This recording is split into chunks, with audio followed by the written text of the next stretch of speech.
On the beach. Run into anyone on this relaxing stroll?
Hello, one of these days, if you're new here, just so you know, I never hit that opening theme at the right time. There will always be a little bit of talking right as I hit my opening screen.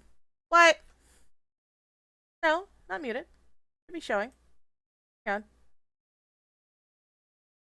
Microphone USB device. I don't think nothing. Can anyone else hear me besides Marlo? Yeah. Marlo, this is a you issue. Alright.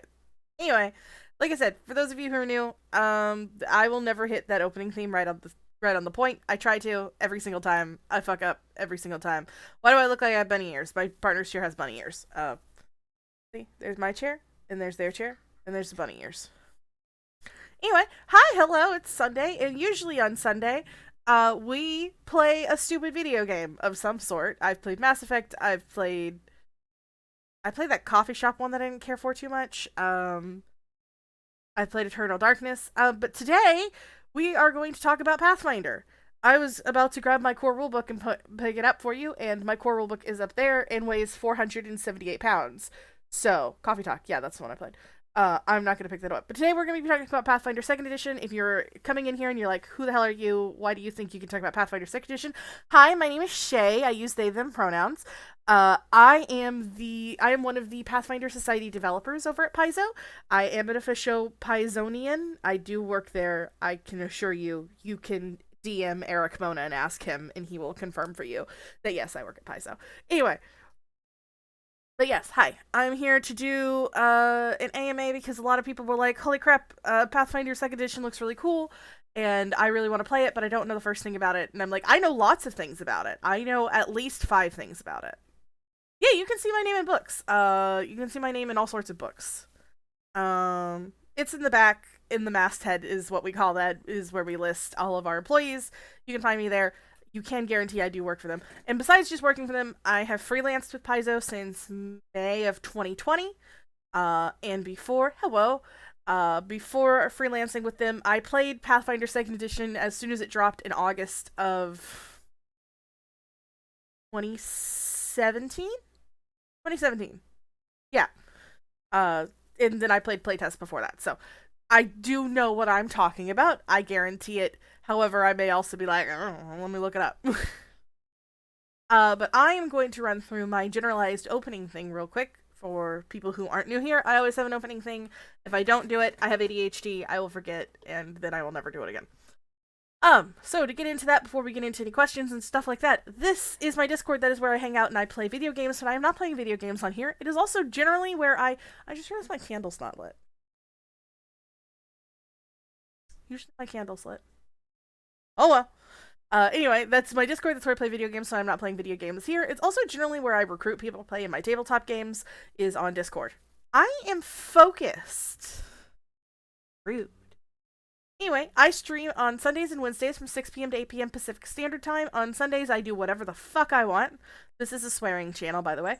And on Wednesdays, I play Mass Effect. I'm currently in Mass Effect 3. Everything is going up in flames. If you're like, hey, why is that special that you're playing Mass Effect 3? I didn't play Mass Effect when it first came out. I didn't have a lot of video games when I was younger. Instead, I read. I was that child. In any case, if you ever want to know tabletop news about me, or if you ever want to know streaming news about me, Twitter is the best place to go. I have tried to do other apps. It falls apart. I don't have the focus for it. Twitter is where I post everything. It's also where I post angry rants and where I retweet silly things. Twitter. But if you like me as a content creator, make sure to follow and subscribe. If you follow, you're going to be notified every single time I stream. If you subscribe, I believe it says that you earn my channel points faster. I also get $2.47 off of you. So, like, $2.47. I can buy Apple. Additionally, if you like me as a content creator, thank you so much for following. Additionally, if you like me as a content creator, you want to support me, you can donate at my link below. You can also contribute to my wish list. Neither of those is required. Everything is appreciated. Yeah. Usually that stuff goes towards, well, last time I took money, I got that chair for my partner. Because their old chair was broken. So yeah. In any case, that's my whole opening. It is actually incredibly fast. I have seen other streamers that have longer ones and other people that have shorter ones. That's also our sick list. If you don't know this, I am chronically disabled. Kanji is my partner. Kanji is also chronically... I point this way. Kanji's in my bedroom, which is on the other side of that wall. That's where they moderate.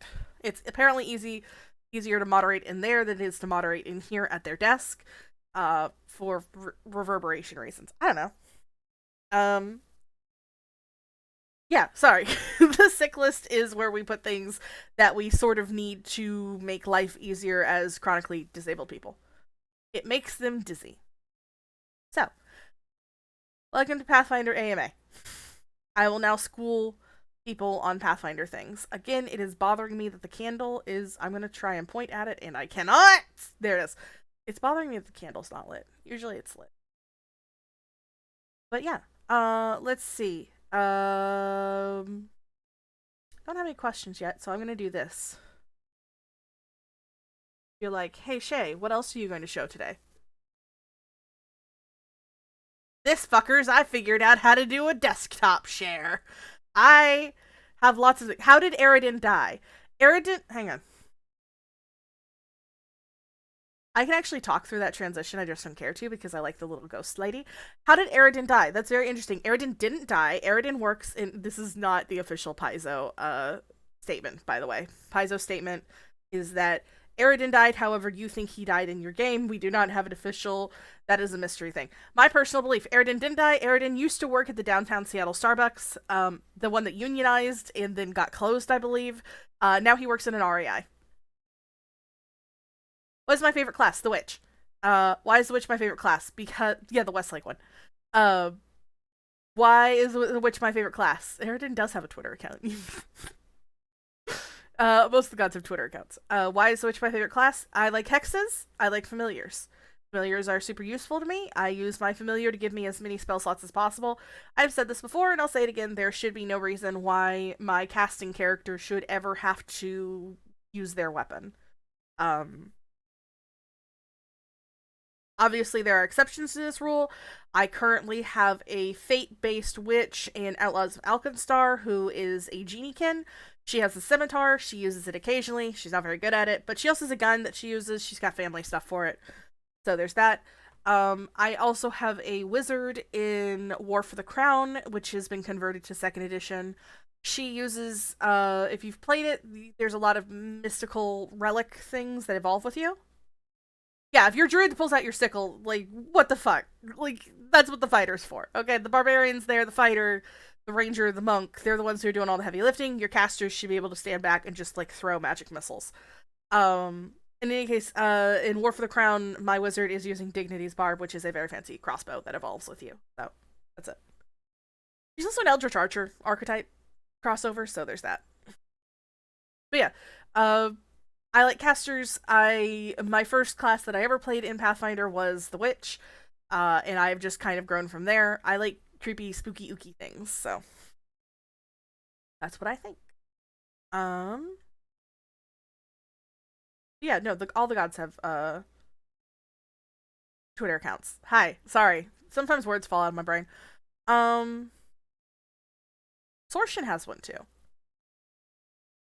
Sortian is not a god. I feel like it's important for Sortian's ego that the Runelord Sortian is reminded that she is not a god. If a PC meets the target DC for a save, do they succeed? Yes. Meets or exceeds is the rule. If they meet your AC, they succeed on a hit. If they meet the DC, they have succeeded at their challenge. Uh, that is the way you should always be going about it. Generally. The official rule is meets or exceeds. Sometimes they'll specify other things, but yeah. A complete beginner, you have never picked up a game before. This is your first time playing tabletop. This is your first time picking up dice. Thank you so much for the follow. Fighter. Fighter's pretty standard, pretty straightforward. You're gonna have the least amount of things on your character sheet that you have to worry about.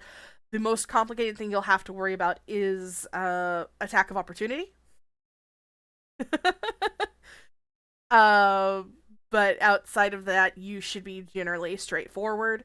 Following up, if you really don't want to play fighter, but you want something else,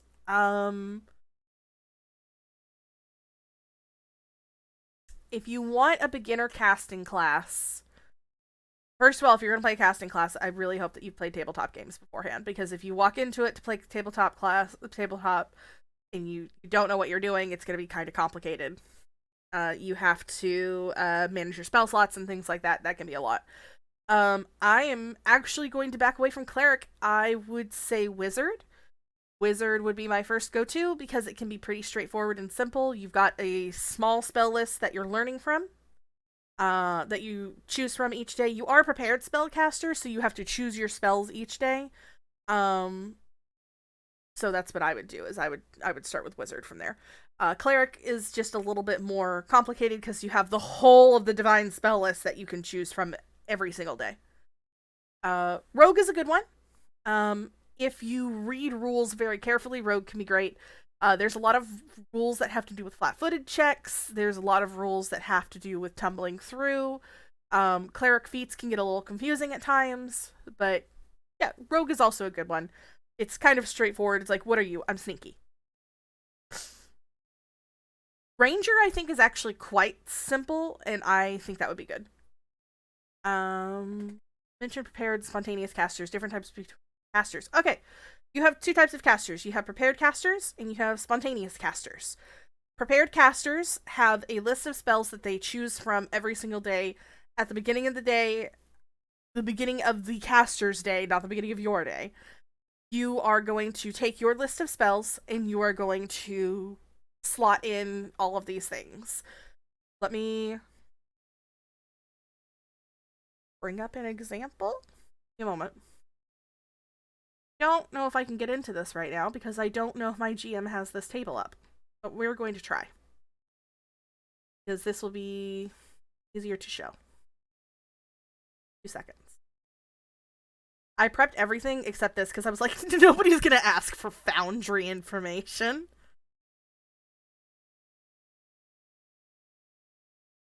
It's downloading world data. The amount of GMs I see who enforce spells per day, or which spells did you have prepared, I think I can count on one hand. I actually keep track of that very well. But also when I feel like keeping track of things, thank you, Dave. Also when I feel like you're keeping track of things like that, I feel like it's more on the player than it is on the GM. Like, you should be... It's kind of like you know, oh, what'd you roll at the table? Oh, I rolled a 12.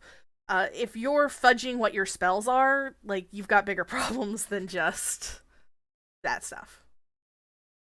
Hit the wrong button. There it is. Hi, hello, this is a Foundry table. I'm gonna close that. Now, I'm gonna open this real quick. This is a wizard. This is a prepared caster. This is not a showing of Foundry. I can get more into that at a later point. But these are the spells that I have prepared. If you'll notice, this is a level 15 wizard, so she has a lot of spells. But like right here, I've got 6 spell slots for my 3rd level spells. I pick these at the beginning of each day for my wizard. Her name is Tia. Tia's day begins at 6 a.m. and at 6:01, she has all of her spells prepared. She prepares Lightning Bolt twice, Fireball, Vampiric Touch, Hypercognition, and Slow. Now, on the other hand of it, you have your spontaneous casters, where I would not pick my spells. I would simply wake up and it's like, oh, I have 6 spell slots. Let's go do this thing. 6 spell slots, and I have all of these options. Actually, can I bring, yep, there's my spell preparation. These are my prepared arcane spells. These are basically all of the spells that my wizard knows in her. No, she has a grimoire. She's got a familiar. She memorizes them in her familiar. But these are all the spells that she knows. If I'm a spontaneous caster, then I just have this list, and as you can see from here, on 3rd level, I know more than the ones that I have listed currently as prepared.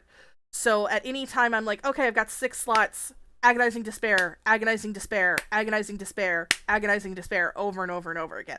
I don't have to make that choice. I don't have to pre-plan what my day is going to look like. Spontaneous, prepared. I hit the wrong button again. It's all about flexibility at the end of the day. It depends on what you want. When you're choosing your class, it's going to tell you in your class description whether or not you are flexible. Not flexible, shoot. Whether or not you are prepared or spontaneous. Flexible prepared because, yeah, druids can be great like that. Flexible caster is an option. It is a little bit more complicated. If you're new to Pathfinder, I recommend taking a moment before you get into flexible spellcaster. It is apparently our new arcanist, according to Northern Dreamer. So, that was her opinion. Yes, I have, absolutely. I'm actually going to leave Foundry up, just so I have the reason to get back over there. I feel like I had more to say about spellcasting. I don't remember what it is. Some people are going to tell you that Ranger is the most complicated class that we have. It is not. Is there a reason to go, design-wise, to go with prepared spellcasters? Seems like Flexible's always better. Design-wise, not personally, I don't think. Or spontaneous, now I'm doing it. I mean, it really just comes down to personal preference on it. I could sit there and be like, oh, well, spontaneous, I could just pull anything out of my hat and do it whenever I want and things like that. I think my thing with prepared spellcasters is you get more options to choose from when you're choosing your spells, if I recall that correctly. Also, I just like being prepared. I don't like having to sit there. Having too many choices right in front of your face can give you choice anxiety, I think is the word. Decision anxiety, something like that. And I like already having stuff pre-prepared. Oh yeah, I can absolutely do that. Let me see. I'm scrolling up just to make sure I don't move anything. Choice paralysis. Yep, that's the one. Let me go over to Nethys, because that will be the place. I'm wondering if I should just stick to this screen or not. I might stick to this screen. I'm still over here. Bye. Hi. Don't know what the hell I'm doing anymore. Alright. You have... This lists 5. That is incorrect. There are 4 spell lists. There's the arcane spell list. Thank you so much for your follow. One of these days I'm going to fix that follower thing. It's too small. It's supposed to be bigger, and I don't know why it's like that. Welcome to me suffering through OBS. There are 4 spell casts. 4 spell lists. There's the arcane, the divine, the occult, and the primal. Arcane spells are more for like wizards and things like that. Divine spells are what you're going to put in your cleric. Occult spells are your spooky spells. They're going to mostly work with your witch. Primal spells are your nature-based spells. They're going to work with your druid. Most of your punch you in the face, do a lot of damage spells are going to be found on the primal and the arcane spell list. A lot of your support spells, your slows, your hastes, your things like that, they are going to be found on the occult and the divine spell list. Those are more for support classes. Arcane and primal are more for up in your face classes. Although the arcane spell list can also be used as a support class spell list. That's the word I wanted. Sorry, lost that word. Occult is my favorite because it's spooky. Hi, this is Archives of Nethys. Archives of Nethys is officially, what is the elemental spell list? I don't know. Hi, Kate. I'm also a Blasticaster. Oh, this works with the Elementalist archetype from Secrets of Magic. I've never seen this before. This is a whole bunch of elemental things. These are going to be a majority evocation spells, like Elemental Zone and Heat Metal. If your GM lets you take Heat Metal, which they should because it's not uncommon or anything, you can do all sorts of things. Secrets of Magic is a great book. I wrote rituals in that. Some of the rituals, not all of them. I'm a hydrate. Honestly, yeah. When Rage of Elements comes along, this list is going to be fucking crazy. Yeah, Heat Metal is a crazy ass spell. It will allow you to do untold amounts of damage to untold amounts of fighters. And then your GM will go, well, you're just gonna fight a bunch of monks now. How many Paizo people are in chat? Too many. Here's a question. Do you consider Paizo people to be people who freelance for Paizo? Or do you consider Paizo people to be employees of Paizo? See? And that's why all of your bosses should be monks. If all of your bosses are monks, none of them are wearing armor. Or they could be druids.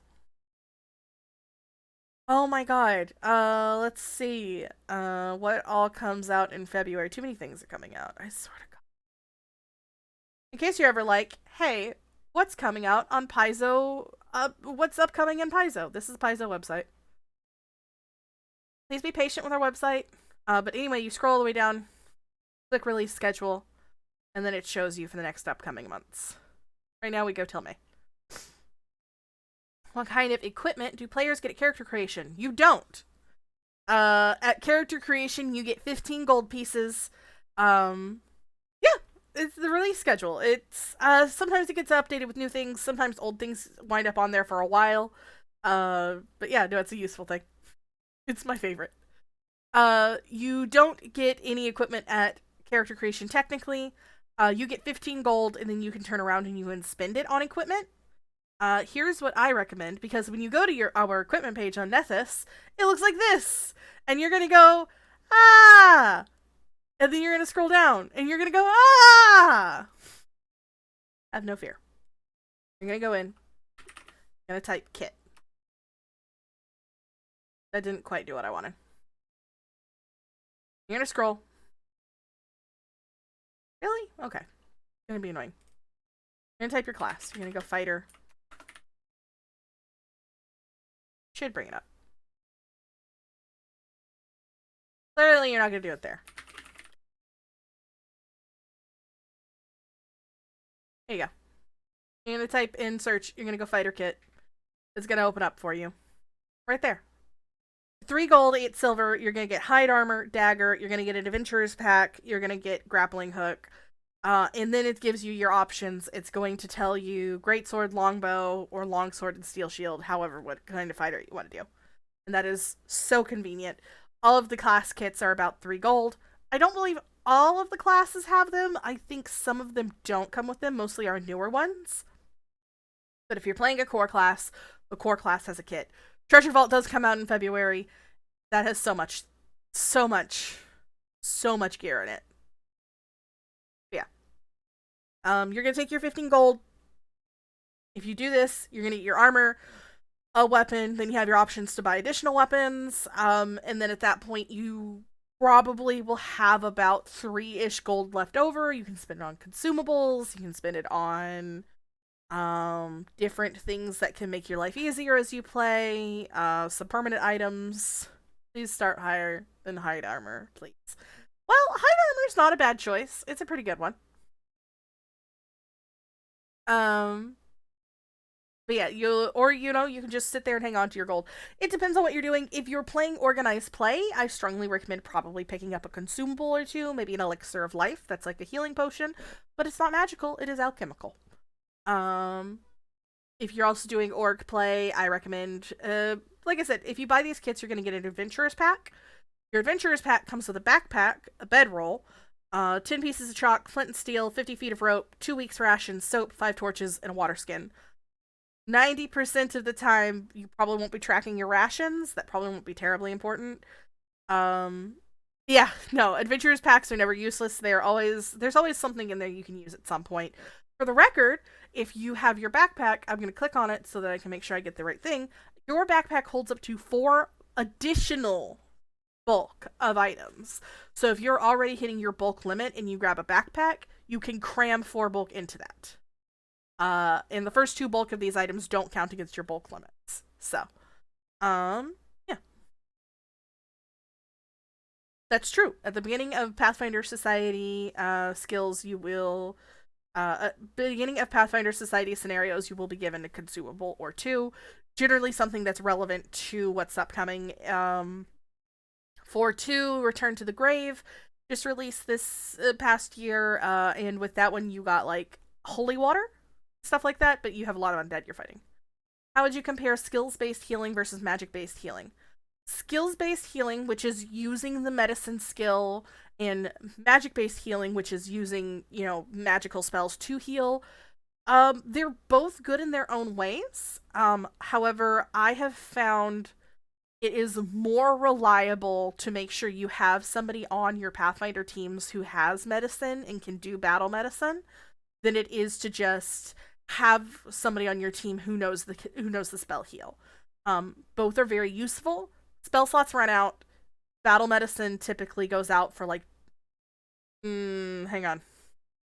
Let me look this up. Otherwise somebody's gonna grab it and be like, Shay's saying wrong things. Target is then temporarily immune to battle medicine for 1 day, so if you battle medicine something, then they're temporarily immune. However, you can then bring on extra feats to go with your battle medicine as you increase becoming a medic to give you more. Shay Cotton 4K giving up Pathfinder. Listen, I'm not perfect, okay? In any case, battle medicine I feel scales really, really well as you level up with it. You can also grab other feats that tack on to help kind of increase different options. So that instead of them being immune for 1 day, they can be immune for 10 minutes. 720p. I swear to God. Don't sass me. My computer's only so powerful. I swear. Turning the frogs gay. All the frogs are gay. Are there gay frogs in Pathfinder? Well, who is yelling out there? You tell me if there are gay frogs. Hi, if you don't know this, I have two cats. One is named Beans and the other one is named Sweetcorn. And Sweetcorn is currently yelling. Yeah, the medicine skill, I feel, is a little bit better than just using heal spells.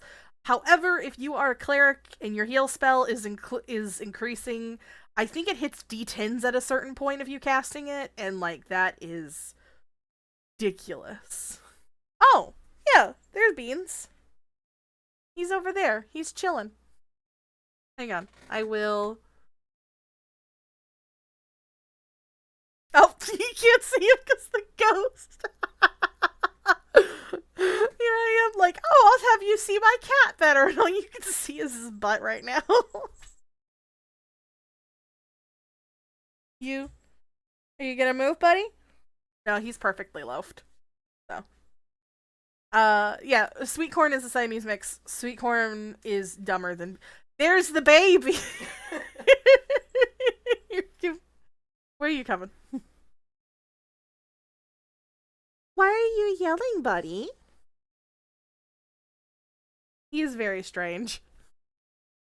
Why are you yelling? Oh, so this is Kanji. Here's a minnow. You want your minnow? Don't shove it in his mouth. Sir. He's not smart. What is your favorite campaign that you've been in? I feel like you're asking because you know that I'm about to say War for the Crown. War for the Crown campaign is probably one of my most memorable campaigns that I've been in. Let's see what's happening. Our cleric's mother is involved in a interplanar fucking campaign to do something. My wizard is married to her childhood sweetheart. Said childhood sweetheart just learned recently that he's in line for the crown. Our half-orc barbarian is the only sensible one in the entire group.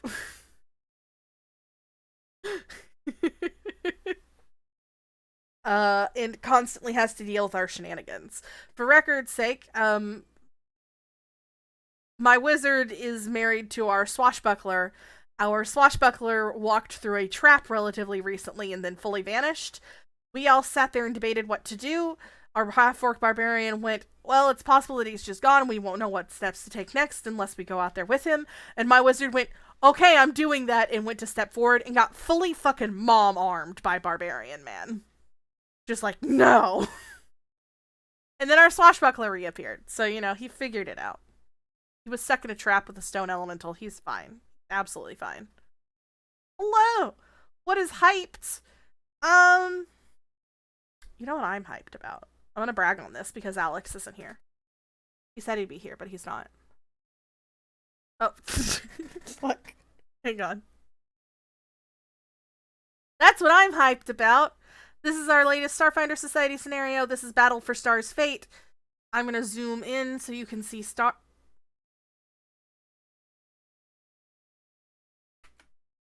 Swear to fucking god, Adobe. Hang on. Let me be obnoxious real quick. I swear to everything. This isn't even in copy. This is just Adobe PDF. Give me a moment. Hang on, there's my core rulebook.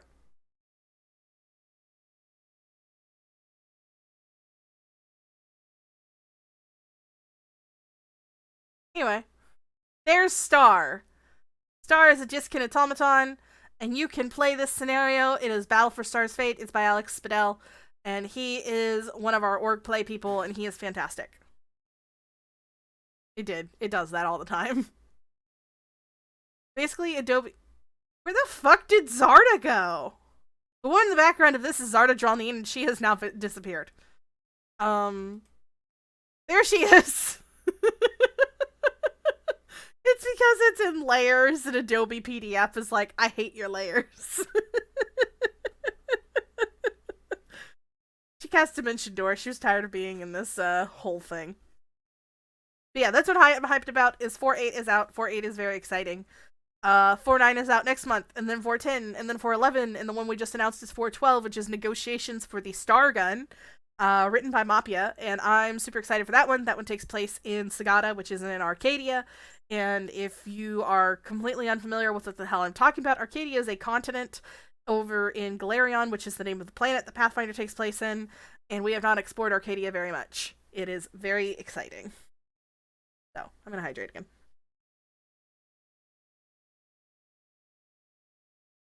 How do you Magus? You Magus by going to Magus school. Let me bring Magus up. Rude. Why are you clipping me?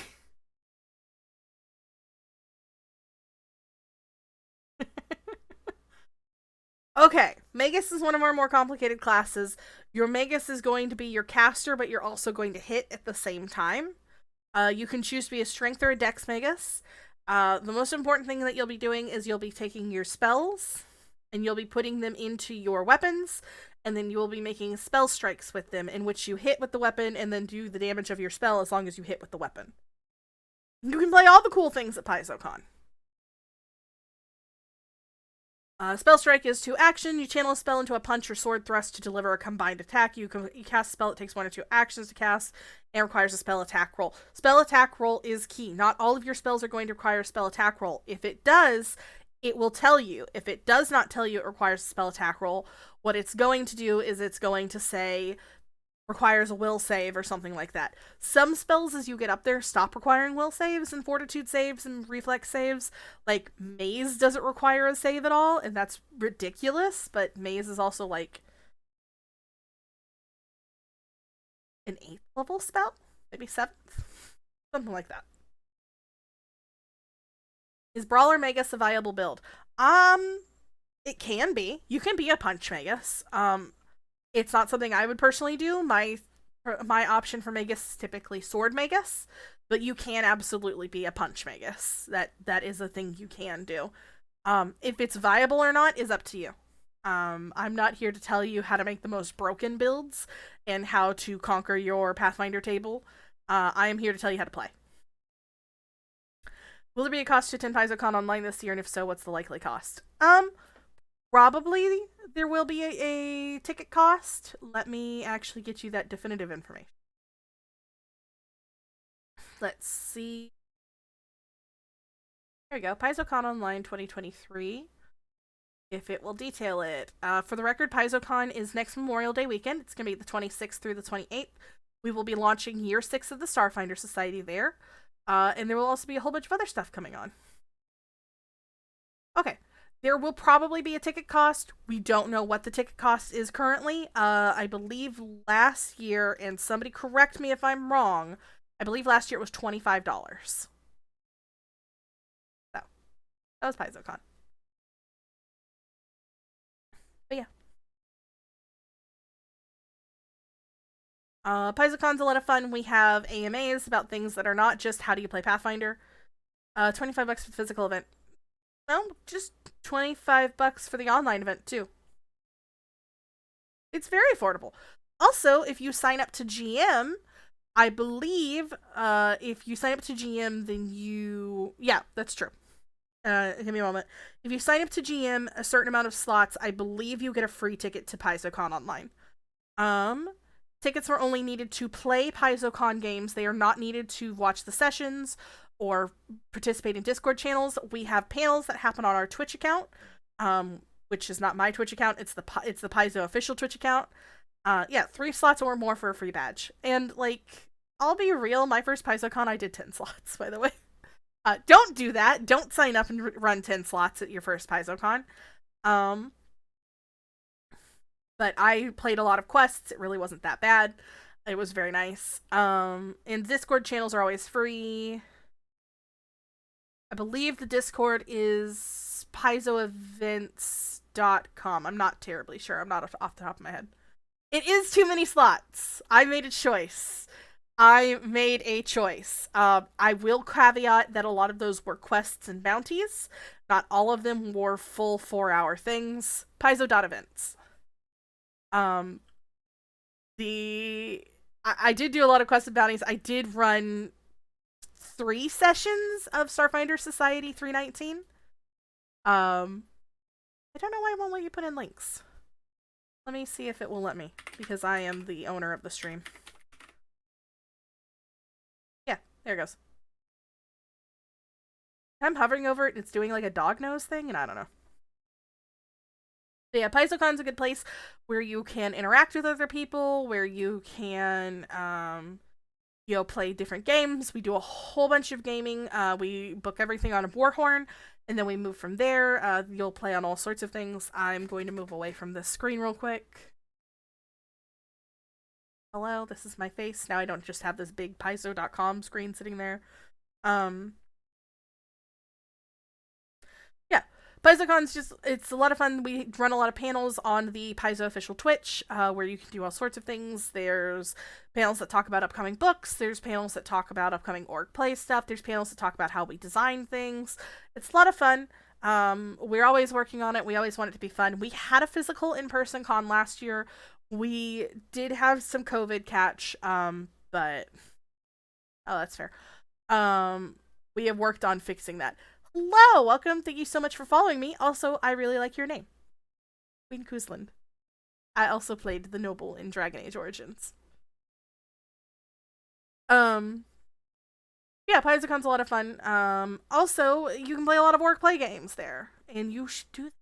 Because the fastest way to learn how to play Pathfinder in person, I believe, is to pick up an org play scenario and play it. Worldwide multi-table special, 9 a.m. Pacific Daylight Time that Saturday. I believe that will be the Starfinder Society special, which I don't have any information about. But if you want to attend the Pathfinder Society special, that's going to be at Gen Con. That's all the information I'm giving about that. Also, the New Year for Pathfinder Society debuts at Gen Con, and I can't give any more information about that, or else they'll come find me. So,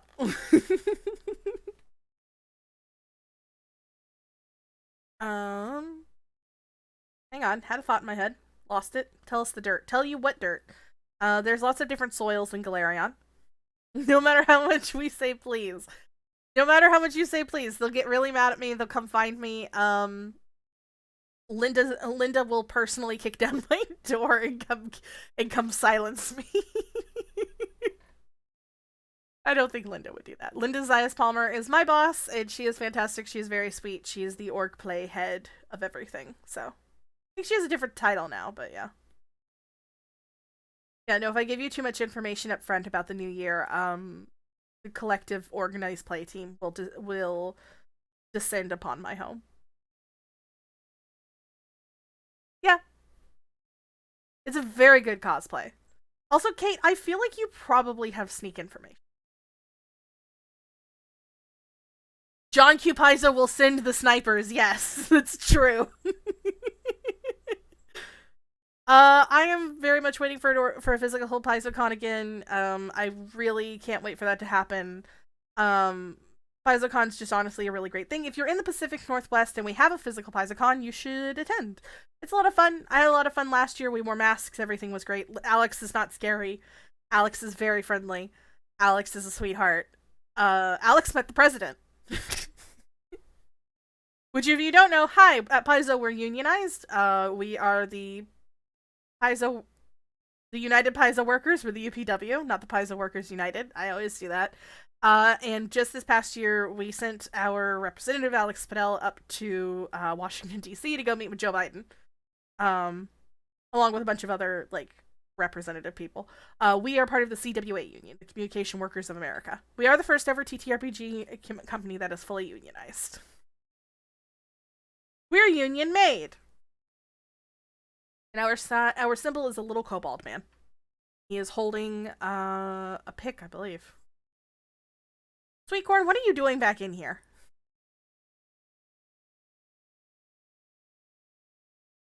Little baby, don't burn yourself on the space heater. Swear to God, this cat. But yeah. That's the thing. Also, fun facts, completely to the side of me, I keep looking at it. I have an entire stack of Paizo products here. I'm just gonna start showing them right now. This is a hero point deck. This is a deck of cards to tell you what to do with your hero points. Typically with your hero points, you can turn them in to keep yourself from dying, which is good. If you ask troll questions, I will find you and kick your ass, Shan. I know who you are. I know where you live.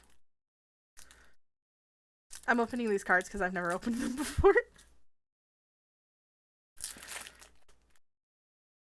In any case. This is our hero point deck. You can pull a card. It can tell you what to do with your hero point. Collector's value. I have so many things from Paizo. In fact, this one says, stoke the magical flame. Play when you or an ally is casting a spell. Heighten that spell by 1 level. This can't heighten the spell above the highest level spell that you or the ally can cast. Fun things. I open literally every Paizo product I own. I have a lot of them. This whole shelf next to me is filled with Paizo products. What can you tell us about oracles? I can tell you that Battle Oracle is a hell of a fucking class and that you will literally become everything that you've ever wanted to be, where you're both melee and... Holy shit! Why is that so big?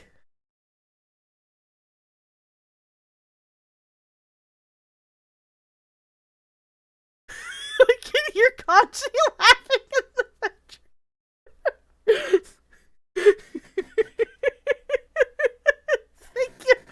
Thank you for the bits. It's very appreciated.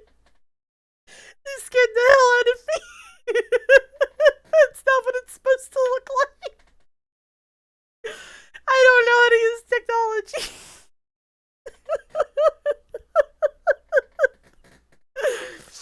Oh god. In any case. Oh my god, that was fantastic. I have no idea why that happened at all. So the Oracle. Oh shit. Thank you so much for gifting subs. Again, it's huge. I don't know why it's huge. It's not supposed to be. I swear to God. Okay, real quick. Back to what I was saying. You want me to tell you about Oracle? Oracles are fantastic. Oracles are charisma casters. The way it works is the more that you cast your Oracle spells, the worse your curse gets. But the worse your curse gets, the better your spells get. It's a trade-off. You gotta give one to give the other one. So. So you start a hype train on how to blow up your screen. I mean, it's both. Also, we have a hype train running for 3 minutes. So, like, if you want to hype, hell yeah. Which Last Omens book is your favorite? I can't get at it. No, I can't get at it without showing all of you my crop top. Lost Omens, Monsters of Myth. Lost Omens, Monsters of Myth. Kanji about to do. Kanji about to do something with it. You're being sneaky. Monsters of Myth. It's right next to the Ancestry Guide. That's really hot, by the way. Kanji's apparently going to come in and grab it. Yep, there goes Shan cheering. Thank you. It's gonna be a nightmare to get all these things back up there. Lost Omens, Monsters of Myth. That's Fafnir on the front. Why is it my favorite?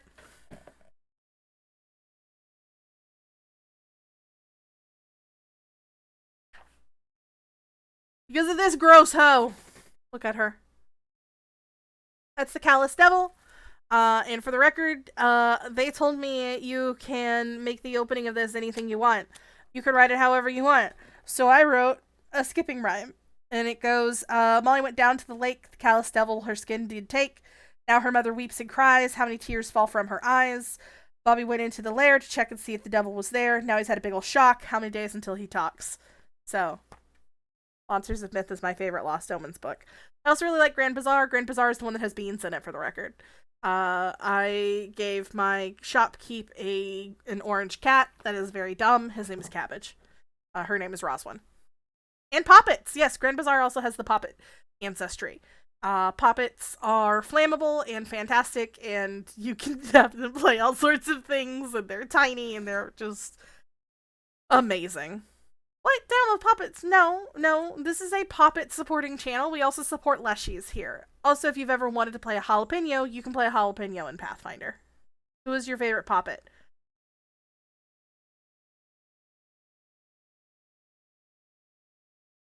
My favorite poppet is Kanji's Pink Bunny poppet from Malevolence.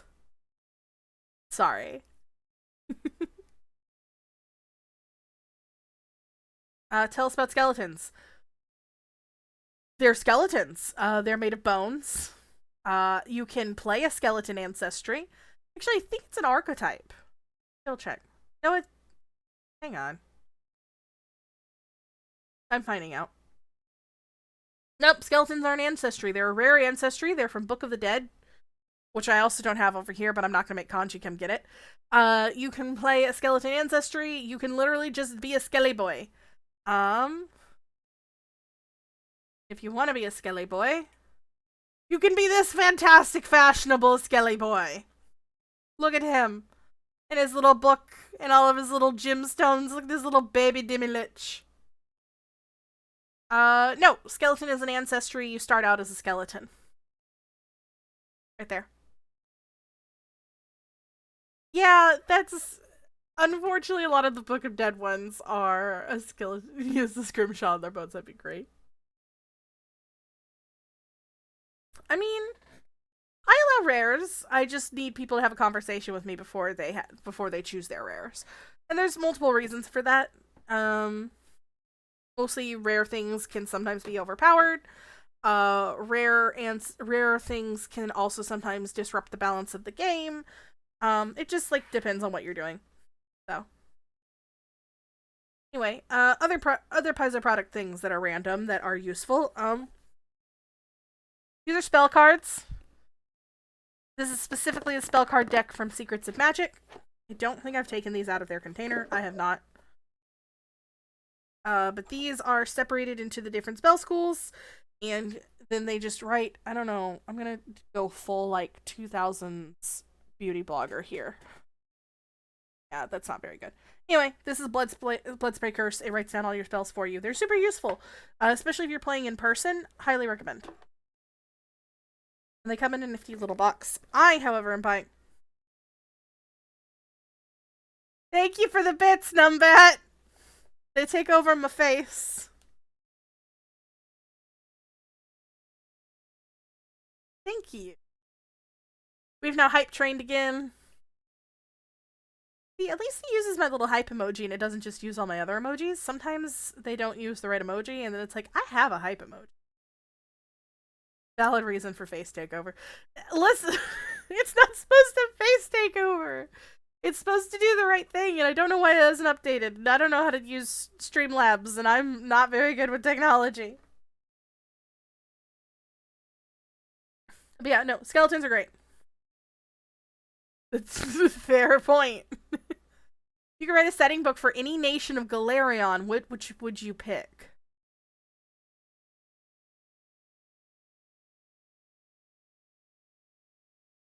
Now you got me quiet, because I'm...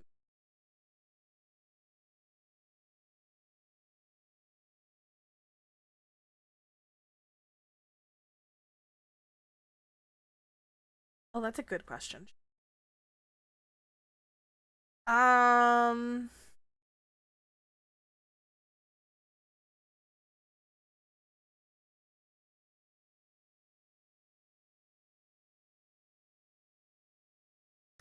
It's not technically a nation, but Sagada.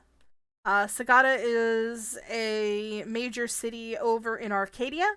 They put together the Sagada Protocol, which determines, like, how much Avastani stuff that you can put in Sagada. Well, in Arcadia in general. Because they're a collection of, they were put together by a whole collection of a bunch of different nations within Arcadia, who did not want Avastani. Avastan, by the way, is the name of the continent that most of Galarion's adventures takes place on. It's got Cheliax and Taldor and Andoran and Molthun and Nermathus and Nidal and all that stuff. Um, so Sagata would be over in Arcadia, and it would just be, I think, kind of refreshing and a chance to take a really good look. You could learn a whole lot about the different people. My alarm is going off. I apologize. And like, there's a lot of really interesting people within Sagata. There's the mayor, who's Mayor Wanakina. We have the worship of the leopard goddess Kazatal. Yeah, it's really cool, and it would be a whole bunch of fun. You need Marlo to do a sing along about all the nations of Glare. No, no singing on my channel. Sing on your channel. Yeah.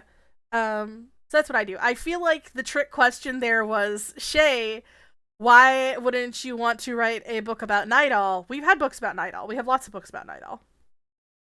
I like Night Owl. I think they're very cool. I feel like they eat a lot of spicy foods. I'm taking my glasses off because my glasses are digging in my ear. But we have books about Night Owl, so that would be a lot of fun. No nerd bullying in my chat. Stop it. I demand a better Night Owl book. Write your own better Night Owl book. Pathfinder Infinite exists. Listen, we'll get to Night Owl. Night Owl will get its due. Don't worry. The Desnans will take over. I demand 2 versions of 1 books. You're an author? Get on it. Pathfinder Infinite is a thing. That's our third-party marketplace. Honestly, a lot of prolific freelancers, quite a bit of employees put their stuff up on PathfinderInfinite.com. It's a great place to find all sorts of different things. It is run by One Bookshelf, which is also Drive-Thru RPG, maybe? We have books about Night Owl at home. We do! I believe we actually printed it out, but I have the old Night Owl book in my Paizo downloads. Yeah. I'm gonna go back to showing off different Paizo things because I have so many. Next up is flip mats. This is the Pathfinder Flip Mat Classics Pathfinder Lodge. I'm literally about to show you. I was putting it back in. Will Pathfinder Society ever get to play a Night Owl? Anyway, this is a flip mat. And you're like, Shay, that doesn't look like a map at all. It has a cover. And then it unfolds to be a 24-inch by 30-inch map. This one specifically, the Pathfinder Lodge. I am not answering the question that Ivis has put in chat because I can't answer that question. Yeah, it has a cover. Keep your cover covered up. And they're very convenient. We have lots of them. All the squares are a single inch. They're fantastic. Type train success. We learned new emotes. Nice dodge. It's a great dodge. We also have flip tiles, which I'm currently struggling to get out of the box, and I'm going to hate putting it back into the box. Here are our flip tiles. This one is specifically the Monster Layers expansion set. Use these to make maps too. I have better dodges. Will we ever have a Pathfinder Society scenario in Night Owl? Probably. Maybe. I can't predict the future. It's a distinct possibility. I like Night Owl. I think it should be visited more. Oh no! Hey! What the hell? Yeah, I'm scolding you right now. Enough of that. Beans decided it was noon time. Can you tell us about Yosoki? Can you be a possum Yosoki? You cannot be a possum Yosoki. Yosoki are rat folk. Let me bring up interesting. You can, however... Don't.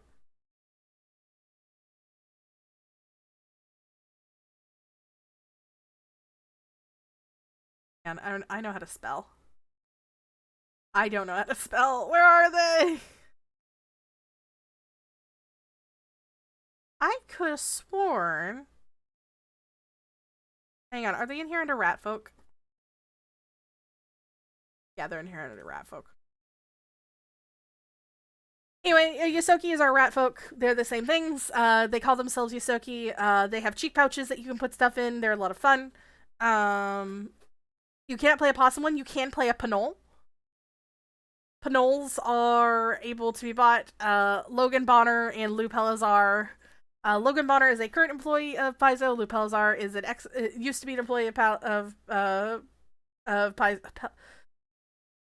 Lou Pelzar used to be an employee at Paizo. I swear. What are you doing? You have crushed your box. It no longer works. And now you're taking out your anger on it. I will have you removed from the stream, sir. Beans, I swear. Panoles are possum ancestry. You can play as a possum. I'm gonna sit on this fucking fancy picture of this panole. Oh, fuck. God damn it. I'm gonna sit on this fancy picture of this Isoki. We're punishing Beans in the background. I'm sorry.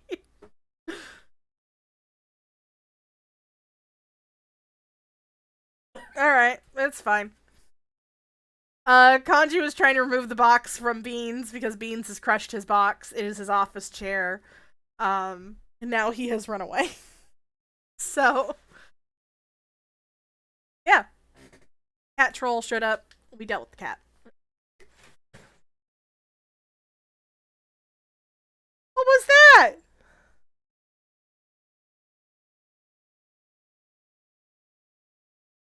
So, Cats is now behind the water heater.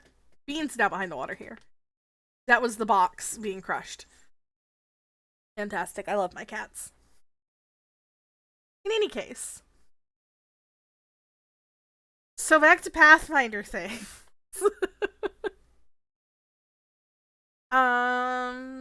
Let's see. Some people have talked a whole lot about wanting to be parts of APs in Pathfinder universe, and then they get very confused when we start kind of. I will get to that in just 1 second. And then they get very confused when we're like, "Oh, here are all the adventures we like." Not this one. These are APs. These are adventure paths. This is the first one of Gatewalkers. That's the first one of Bloodlords. Oh, I'm covering up the cute little halfling. There she is. That's why we're like, oh, here are our favorite adventures, when you're like, where are your actual plays? I'm sorry.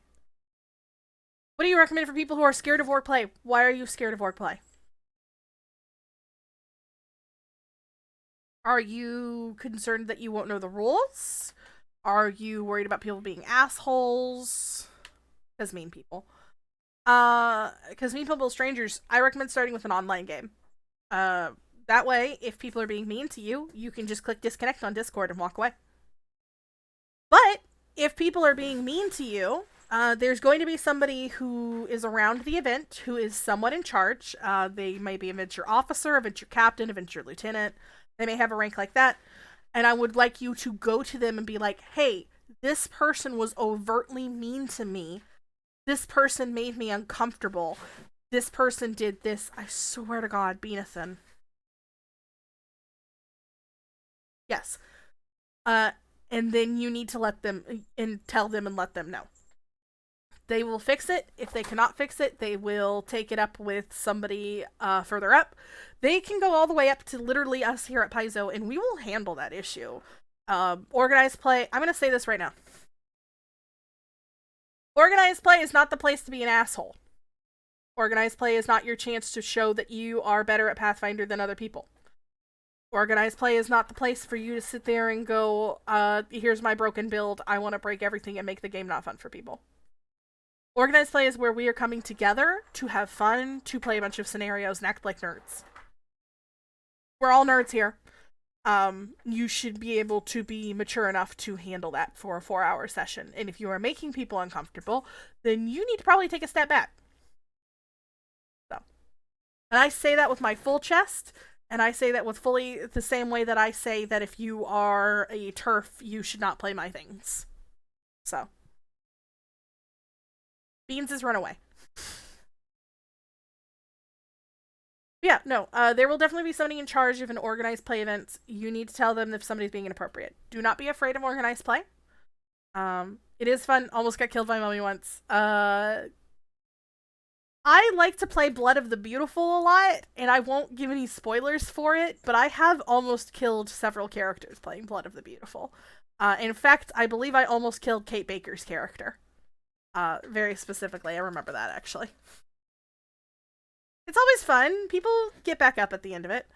Um, but yeah, don't be afraid of orc play. We're there to have fun. Yeah, you're cat folk. She got knocked down. She got up again. Have fun. Have a good dinner. Beanathan? Beanathan and Xavier. I will come after you.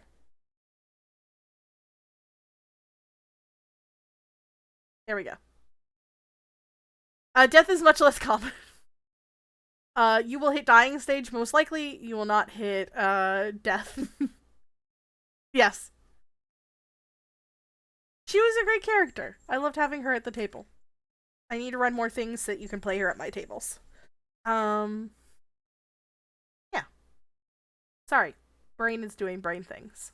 But yeah, no, Pathfinder Society is a lot of fun. You should not be afraid of it. If you go into it and you're like, I don't know how to play this character, and I don't know the rules and things like that, literally the Pathfinder people that I know are the nicest people ever. They will show you how to play the game.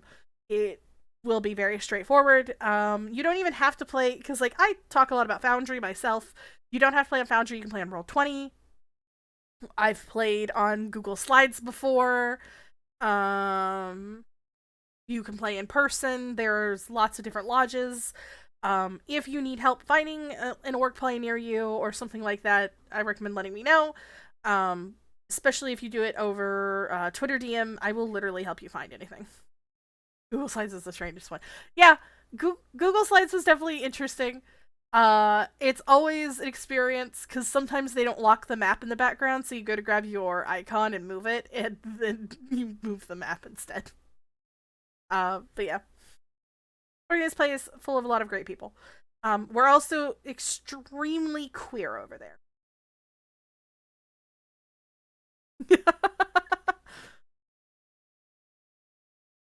See, everybody's like, oh, Google Slides is so weird. And then I'm like, well, here, play at my Foundry table. And everybody's like, why would I play at Foundry? Play at my Foundry table. Foundry's really great. Foundry offers all sorts of different options. It's a lot of fun. I enjoy it. Queer people in Pathfinder. Yeah! We're very gay here. We're also very trans here. We're extremely queer. Play by post is also a lot of fun. I've never played in play by post. I keep intending to, but it feels overwhelming to me. I'm also one of those people who used to do a lot of written role playing on like pro boards and stuff like that, which is a flash from the past. And I would often forget that I had a pro boards thing, that I had a role play to reply to, and then forget. And then people are like, why? Can you tell us more about what play by post is? I can try. I don't have all the information.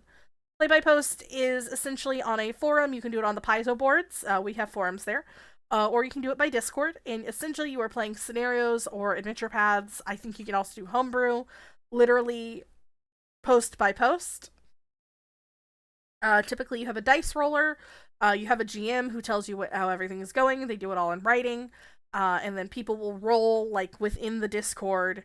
And then you will be able to post, like, oh, my character says, I'ma get you, goblin. And then you roll your attack, and then you roll a nat 1, and you're like, I'm not gonna get you now, goblin. Yeah. Numbat has options there for the play-by-post convention. The forums on Paizo do have a built-in game mechanic to do that. There's always options. I believe there's an entire play-by-post lodge. Caden? No, not Caden's Keg. I don't know. But it is an option. Yeah, it can be a lot of fun. Like I said, I've never personally done it. I just haven't gotten around to doing it. But I know a lot of people who very much enjoy it, and it's one of the ways a lot of people get organized play credit. By the way, if you play organized play, you get credit. There are things called achievement points. That's also true.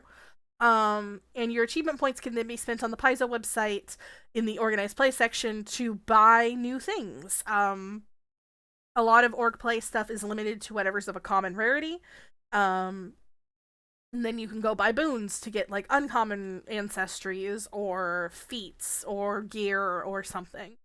I literally just spent a whole bunch of it just so I can play a Vishkanya in an upcoming as my next organized play character. She is going to be very cute. She is going to have big Coke bottle glasses, and she's going to talk with a lisp. That's my goal. Yeah. Play by post can be a lot of fun for that. Kanjis can play as Strix. Strix are big bird people. Not to be confused with Tengu. Tengu are large-looking crows. Strix are people who have big bird wings and big bird feet. That makes it sound like a big bird feet. Hang on, I got an image for this. Moment.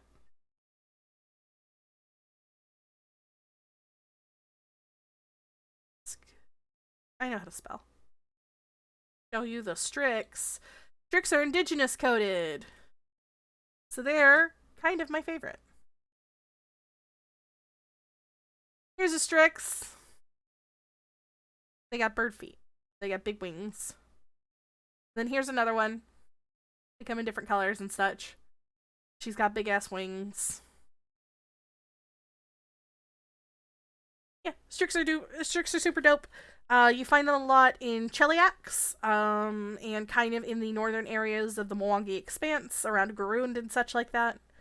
They are heavily indigenous coded. They originally came from elsewhere. I will not give more information. And then they were basically deposited into Cheliax, and the Chelaxians are terrible to them. Yeah, the novel Night Glass has a lot that goes into them. And I believe they're talked about in the Ancestry Guide? Yeah, the Ancestry Guide.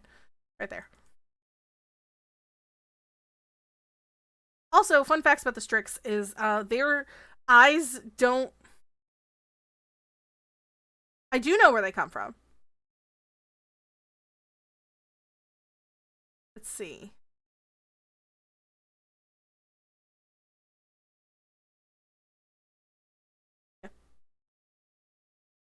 But fun facts about Strix is like our eyes like do this and move around whenever we're looking. Strix can't do that. Their eyes don't move like that, so they physically like move their head to look at you. And stuff like that. They have very bird-like interactions and things like that. Hi, little sweet baby. Are you done being a terror in the night? You don't know what to do with my fingers when I do that, do you? You know Beans gets pets when I do it, but you don't. Sorry, I do this at the cats, and they'll come by, and Beans will come by and get a pet on his head. Sweet Corn doesn't know what the hell that means. He knows it means pets, but he doesn't know how. What's the vibe between Strix and Cheliax? Not great. Chelaxians tend to be very cruel to Strix and will aggressively chase them off or kill them. And they don't like them being around, and they think that they're bad omens. The Strix just sort of want to be left alone, which is just like the ultimate, like, just leave me alone. I'm just living here. I'm just doing my thing. Yeah. Strix kind of inherently don't really trust humans. They don't really trust a lot of people, and it's because a lot of species have kind of treated them really badly, so they tend to kind of keep to themselves. That's the vibe.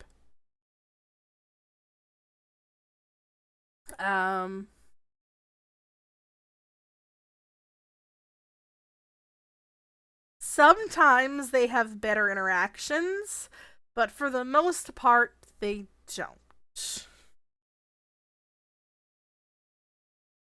Maybe. I don't know. Possibly. I'm not giving it. I mean, I believe it's on Pathfinder Wiki, is the thing. In fact, I'm gonna go over Pathfinder Wiki right now.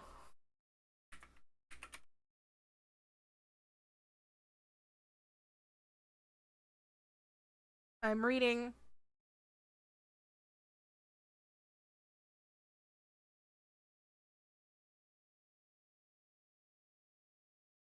Oh, yeah, that's bad. According to Pathfinder Wiki and according to original sources in first edition, the Strix are from Arcadia originally. Um, they were worked on with Syrinx. Syrinx are owl type people. They are like the Strix, but they're more owl based. We have some bad lore associated with that. It's a lot to do with slavery and things like that. Um, a lot of first edition Pathfinder lore is getting updated to second edition to be less problematic and less troublesome. So that might change, but that's what it is right now. Is that they're from Arcadia. I feel like Marlowe is trying to pull information out from me about certain things that I cannot talk about yet, and I'm calling them out on it. I want to know. If you want to know things about Pathfinder lore and everything that you can find about Pathfinder lore, I strongly recommend using Pathfinder Wiki.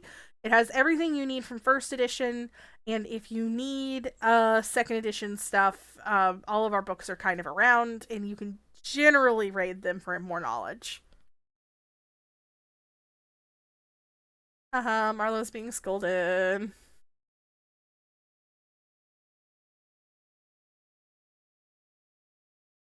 Also, I'm gonna hydrate. Nobody's bing bong today, and I'm actually a little bit startled.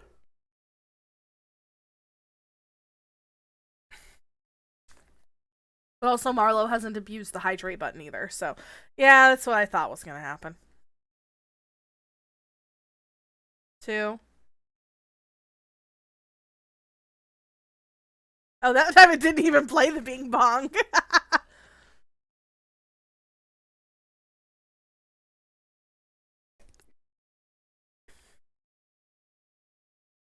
Maybe y'all can't hear the bing bong noise. My bing bong not playing? No, my bing bong should be playing just fine. I don't know, that sounds like you. What? How dare? You know what? Hang on. I bet it's this. Let me.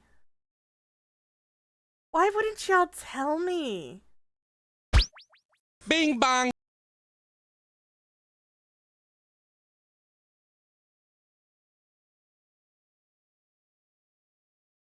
Kanji, why did you pin that?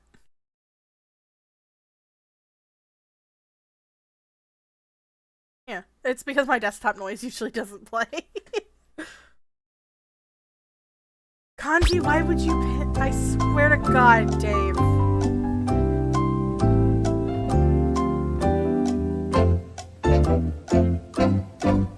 I can't unpin the has, by the way, y'all. Wait, wait. Aha, I did it.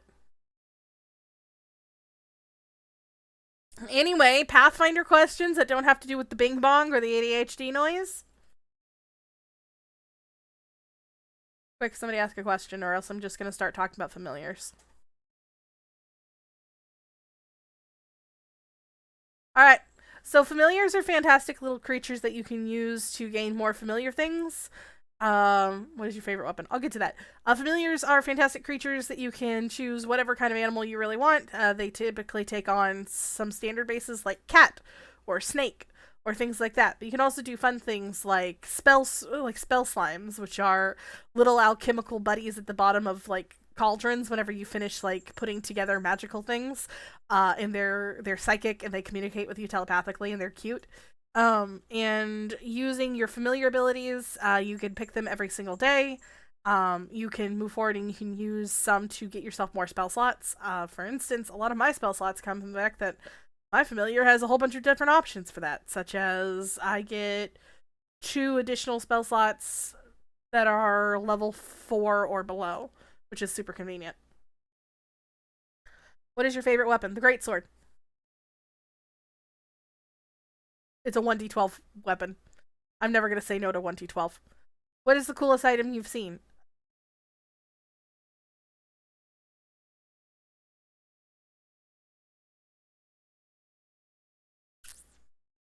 I can't talk about the coolest item I've seen yet.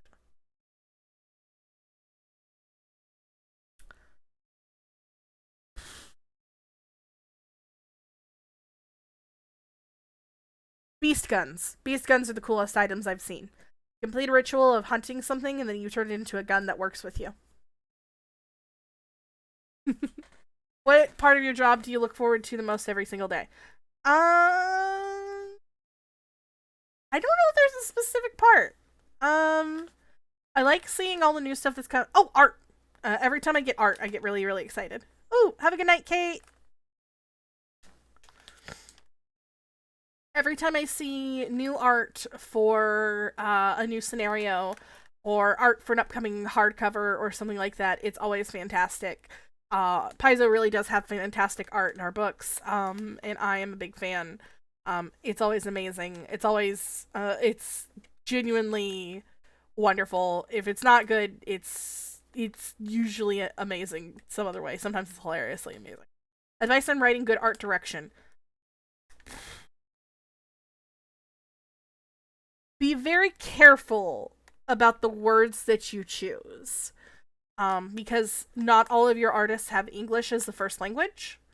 So if you send off an art request to somebody with, oh, they have olive skin, you might get back a green skinned person. Or, yeah, this guy's holding a pike. They might come back holding a fish. So you want to be pretty thorough, provide as many references as you can that are fairly accurate. If you're wanting them to take inspiration from it instead of just copying it identically. Hello! There's Alex. You should probably reset your account.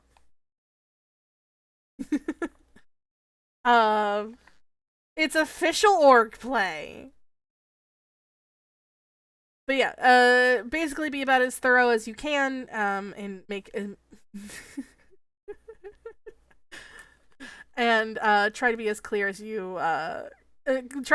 possible. Also, I'm going to say this while Alex is here. If somebody is being mean to you at a Paizo org play event, you should tell somebody in charge so that we can handle it. I told you if I gave too much information that Paizo would send the snipers. John Q. Paizo has sent the sniper. Yes.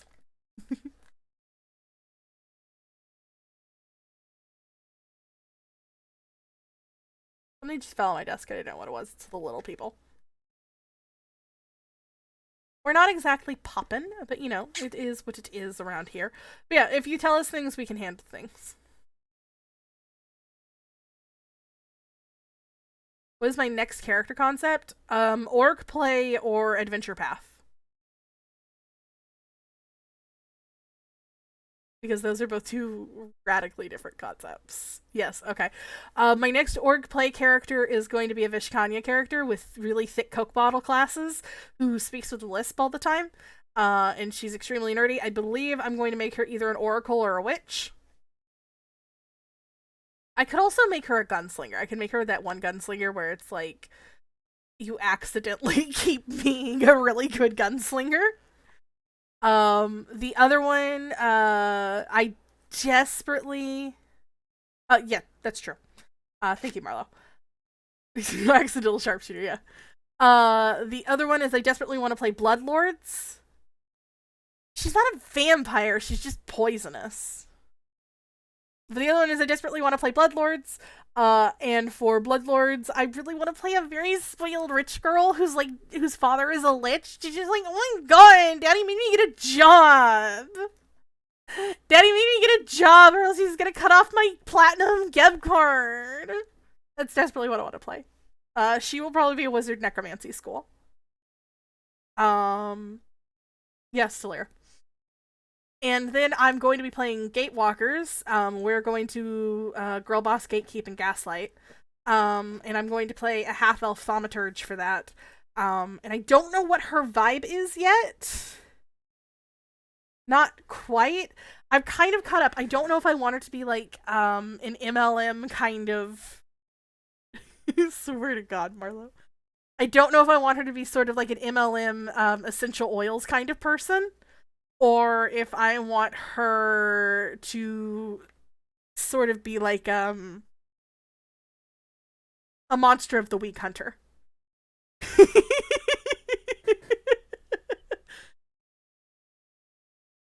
We can have so many girl bosses. It's 2023. Feminism is real.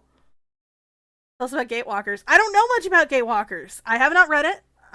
Because I have a game coming up and I wasn't in the editing department for it. I had already moved over to org play at that point. Two girl bosses who do MLMs.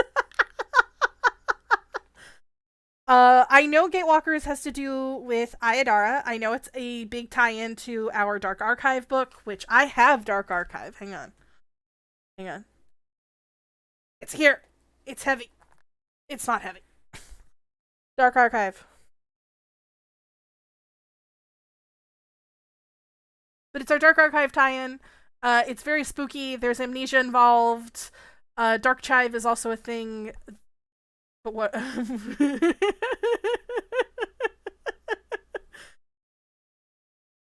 god, they were uplines. Here's the first volume of Gatewalkers, for the record, y'all. Again, I have not opened it. It's uncreased.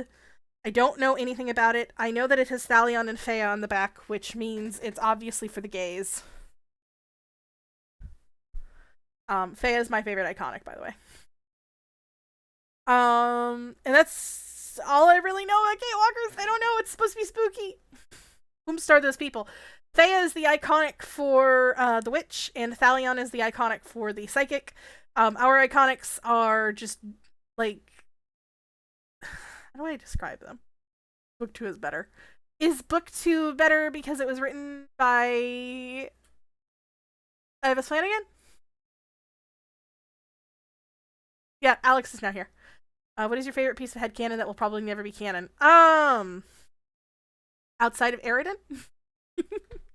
For those who missed it, my formal headcanon is that Eridan's not dead. He used to work at the Westlake Starbucks, and now he works at an REI.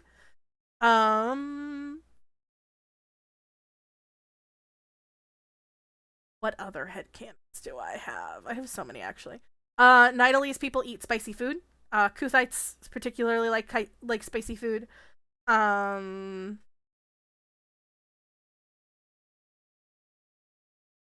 Anastasia is working on putting together a train system from Irison onward because it's bullshit that there's no trains in Galarion.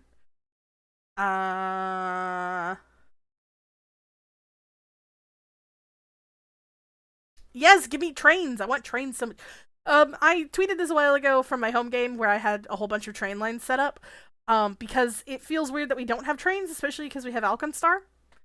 Love trains.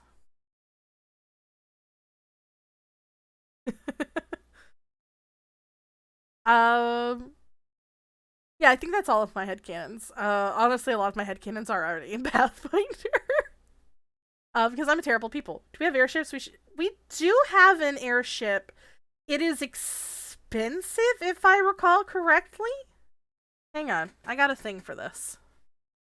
That's the wrong button. Here's the button. Hang on.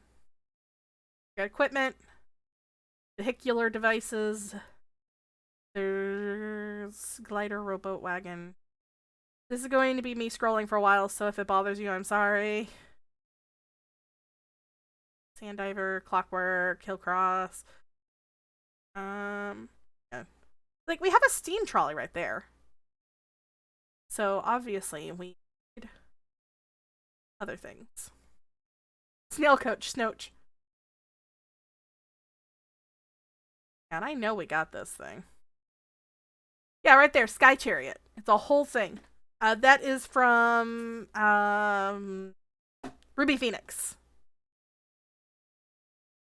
So we definitely have something that can fly. So hence we need, yeah, there's a heavy one which can hold 7 passengers. There is an airship. Oh yeah, here, Steam Giant right there. Yeah, we definitely have airships. We just, you know, everyone's just walking on the ground all the time. So, for reasons. Need an airship AP. There has been so much discussion about having an airship AP, and you're correct, and I desperately want, if we have an airship AP, that we have goblin pirates, because I feel like they'd be fucking ridiculous, just goblin space pirates, just like, I'm just gonna jump from my thing that's flying above you and hope that I land on your ship.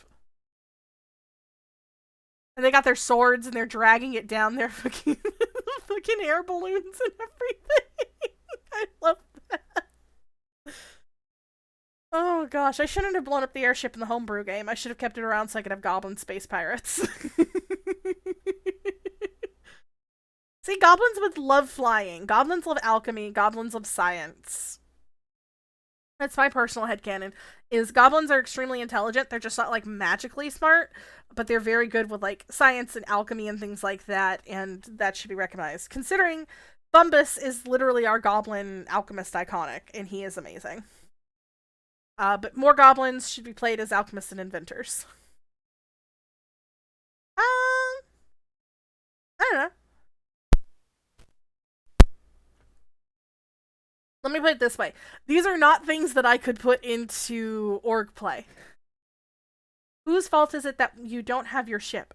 Well, your fault. You went and you fought the big bad, and then you got TPK'd, and she blew it up. So, it's your fault. It's not my fault. I didn't do anything. You made all your decisions.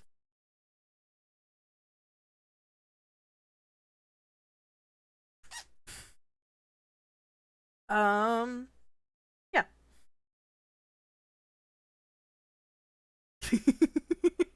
What y'all have against Abby Throom? What'd she ever do to y'all? Shan, you're dead. You're not allowed to keep talking. Gavin has been dead this whole time. Alright, I'm gonna get back to talking about Paizo things. Let's see, I talked about Dark Archive. Dark Archive is a supplemental book that you should get. It's got a lot of great things, like the alter ego, archetype. Yes, she did threaten to imprison you if you didn't work for it. Also, a nifty thing is if you really want to get into Pathfinder, we participate in Free RPG Day. So at your local game store, you can pick up different adventures. This one is last year's. This one is A Fistful of Flowers. Very specifically, this one is about being Leshy's beating up rich people, if I recall correctly. I also have played the one that is Big Trouble in Little Absalom, in which you are a group of kobolds, basically going through somebody's compost. Are you allowed to say that on the official org play channel?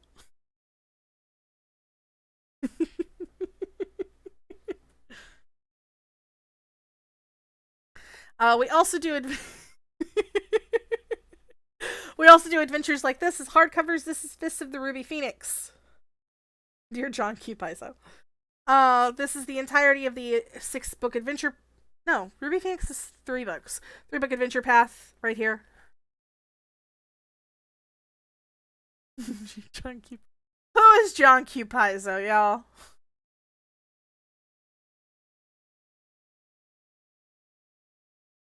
The Ruby Phoenix hardcover is very pretty. There is also the fancy edition, which I believe comes with the purple leather bound. And if you want to know what the fancy editions look like, here's the fancy edition of the Bestiary. I got this from PaizoCon. Look at that gold. So shiny. So pretty. And it's even got a gold golem on the background. What is our golem's name? His name is Vigilant. He has 7 siblings.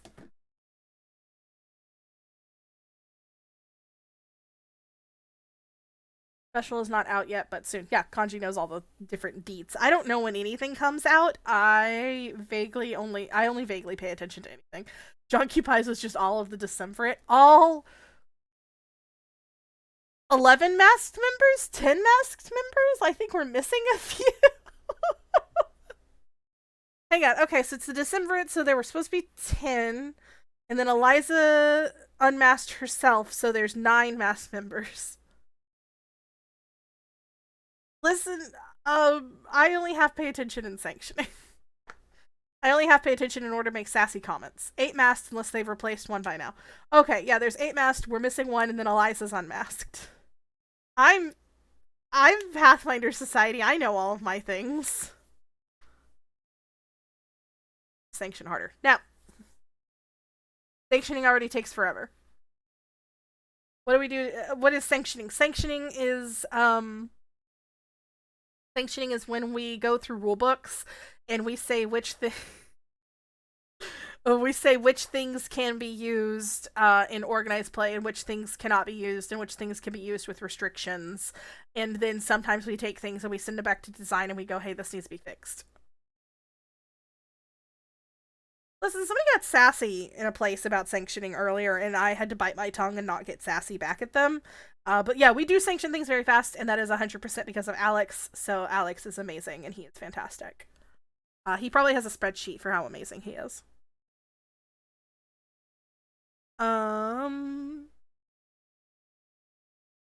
shit. I didn't even show this. By the way, you also get ribbon bookmarks in your fancy editions.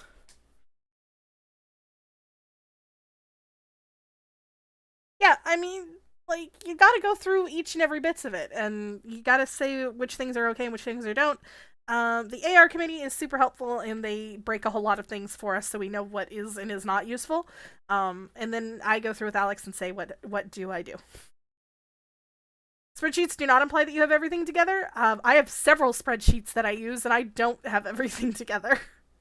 I had to make a whole spreadsheet for where each of our lodges were, so, like, that was a whole thing.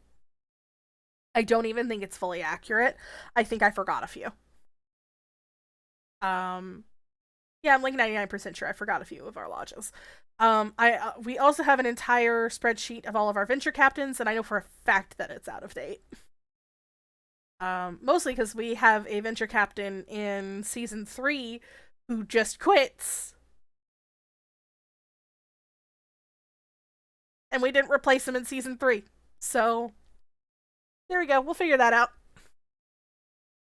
I talk about the witch a lot. If you don't know where you can find the witch information, you can find it on the Advanced Player's Guide. Look at this beautiful fucking art. Look at the fucking sea monster. It's gorgeous. Also, we have this fantastic art back here, which is... He tells us about how the years and seasons works for Pathfinder Society. Yes. We run them 1 year at a time. Obviously, they start at Gen Con and they run through to the next Gen Con. We debut the intro and the special at the same time at Gen Con. And that's when we're like, oh, here's our upcoming year, and here's all the information that you're going to get, and here's how things happen. There is sometimes an overarching plot, sometimes there is not. It kind of varies between things. For the most part, there have generally been overarching plots. Like, our current one is the Year of Boundless Wonder. Our overarching plot is that Aslan is a Pathfinder 1st edition villain. She is a night hag. She has been poking and prodding and fucking with the Pathfinder Society for a long time, and now she's sending all of her changeling daughters after us to basically try and get back a whole bunch of magical artifacts that she accidentally let go of last season. And we're sort of like, yeah, these are ours now. And in fact, Alex wasn't here when I bragged on him earlier, so we're gonna go do that again. There we go. There's our new one. There's with Star. This is by Alex. 4-8, it just came out. Zarda Dronin keeps disappearing in the background. Don't worry about it. But this is our new one. This is part of the Year of Boundless Wonder meta plot. So this is part 2 of the Star situation. Star is a Jistkin automaton. She is amazing. They are amazing. I'm so sorry. They are a sentient automaton that has been buried in the sand in Suvia for a very long time, and they love looking at the stars. And anything that you find that is tagged with metaplot is going to be part of the overarching plot for the season. Last year was the Year of Shattered Sanctuaries, whereupon we had a whole bunch of shit going down with each of our different lodges. And I believe Aslan was behind that. Well, she convinced the Onyx Alliance, which is a shadowy organization, to be against us. And then at the end of the season, we were like, no, we should be pals. And then they gave us this big vault of treasure that was originally Aslan's and is now ours, and we're figuring out what to do with it. Fun facts: in that big lump of treasure, we have 2 buddies. Yeah, you're welcome. I believe that was Numbat. Numbat gives out a lot of things. Numbat is a fantastic supporter of our channel, so much love to them. What the hell was I saying? Nobody play the ADHD noise. Give me a moment. Hang on. Onyx Alliance, thank you. Yeah, so Shadowy Organization, we got a whole bunch of their stuff. Oh, two members of the magic treasure trove that we got are a mimic named Big Luck and his silent friend Mr. Glovely, which are fantastic and they are amazing. And you can you can interact with them during 4-7, a most wondrous exchange, and you can also interact with them during the intro for this year, which is just 4-1, which is just the intro to the year of Boundless Wonder. No, you're good. I just have ADHD. Sometimes my brain just dumps in on itself. We're just gonna sit here with Star. They look like a turtle. And I love turtles. Fun facts about me. I like reptiles and lizards and things like that. In any case, hello! So yeah, that's how the different years work. They all break down, we have them numbered. I believe we have 10 from first edition, and we're now in 4. We're going to be going into year 5 come this Gen Con. I can't say anything else about this, or else Alex will order the call from the sniper.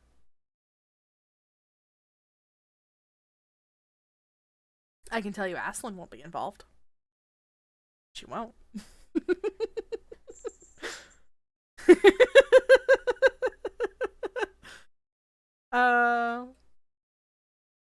Yeah. What the hell else was I doing? No! I'm done with Aslan, okay? We've dealt with Aslan last season. We dealt with Aslan this season. I had to research a whole bunch about Aslan this whole time. And I'm sitting here like, I didn't play first edition, and I didn't play Society until year 3. I'm not doing this thing. I'm not dealing with her. I'm not having it no more. She can go sulk in her cauldron, okay? She can fly around in it. She can sulk. I'm not gonna deal with her shit. You know what? And the Onyx Alliance can also... My heating pad turned off. The Onyx Alliance can also go sulk. Because I'm tired of them too. We're just not going to do anything spooky from now on in Pathfinder Society. Nothing will ever be spooky again. Everything's going to be very straightforward. There's not going to be any mystery in any of the meta plots. And nobody can stop me. I already got this approved by all of upper management.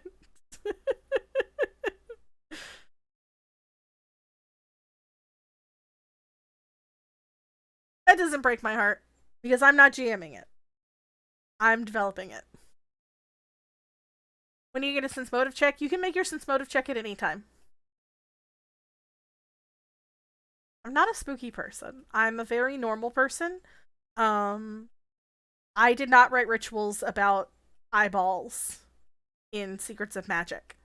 Do I have a favorite monster family? I think hags are probably my favorite monster family. Mostly because I had to do so much research for them in Monsters of Myth. I have a bajillion things. Have I looked at my stream background? Yes? Oh! I know. Okay. Sorry, that took me a moment. I think hags are probably my favorite. I had to do a lot of research for them whenever I was writing up the Callous Devil for... I'm going to start shifting these out of my way. When I had to write up the Callous Devil for Monsters of Myth, hags are very interesting because when they form covens, they get stronger, and I think we don't really utilize the coven mechanic as much as we should. But yeah, hags are great. When they form covens, they develop more spells and they get better at spellcasting and things like that. Tell us about counteraccents. Okay. So the counteract check. Let me look up the rules. Hang on. It's going to be a lot. I have feelings about counteract. And I think you did this to be mean. So here are the rules for counteracting, and I know you probably can't read that very well. This is how you use it to counteract magical things. You're going to roll... Hang on. For spells, you're going to roll your check, your spellcasting ability modifier plus your spellcasting proficiency bonus, which you should already have that together as your spellcasting modifier. Not modifier. Your plus basically your spell attack roll is what that is. And then you're going to add any bonuses or penalties that specifically apply to counteract checks. You will know if you have a bonus or a penalty to your counteract checks. What you can counteract depends on your check result and the target's level.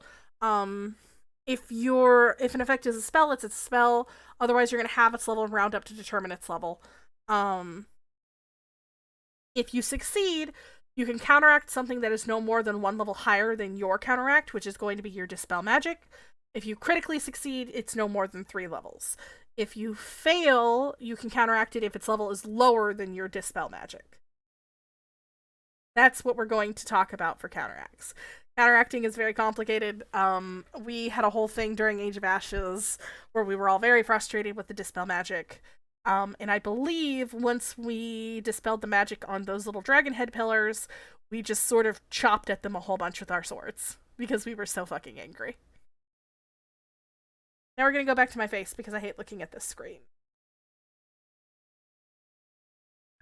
There's counteract rules. If you're going to be mean to me, I'm going to kick you out of chat, I swear to God. Actually, hang on. We'll go back to that screen real quick. I can hit the right buttons. Let's talk about some useful tools that you can use for Pathfinder. Archives of Nethys is always going to be useful. They have our rules on there for free. We greatly value them as a partner. You're always going to find all sorts of things on there that are very helpful. It's honestly a lot faster to search on Nethys sometimes than it is to search in your PDF, because Adobe PDF always throws a temper tantrum for me. What else do I use as a tool? I like to use the Path Builder web version. I have paid for the upgraded version myself. It is very useful to me. It allows me to save things on my Google Drive. That's what it looks like when it pops up. It allows you to build out characters all the way down to level 20 if you wanted to. It's pretty useful. I like to use it as a handy tool to track what my builds are supposed to look like. What else is there? There's Pathfinder Wiki, which is going to give you all your lore. And what's also very useful, let's go to this method page. Hello, this is so useful. Da-da-da-da.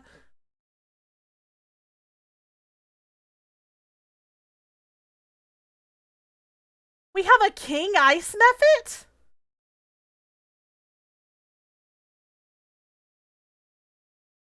Hang on. This says his frozen majesty. I don't know if y'all can see me anymore. His frozen majesty, King Eshikar the First, and Ice Map. What? What? Anyway, sounds like some Irrison nonsense. Listen. In any case. Something that's going to be very useful when you're looking at lore and things like that is that they have references at the very bottom, much like you would see in any other Wikipedia page. So if you're looking up one thing, that'll tell you, here are the books where you can pull from and double check things. What else is there? There is Pathfinder 2 Easy. I like pf2easy.com. It's very useful. It has all sorts of different things.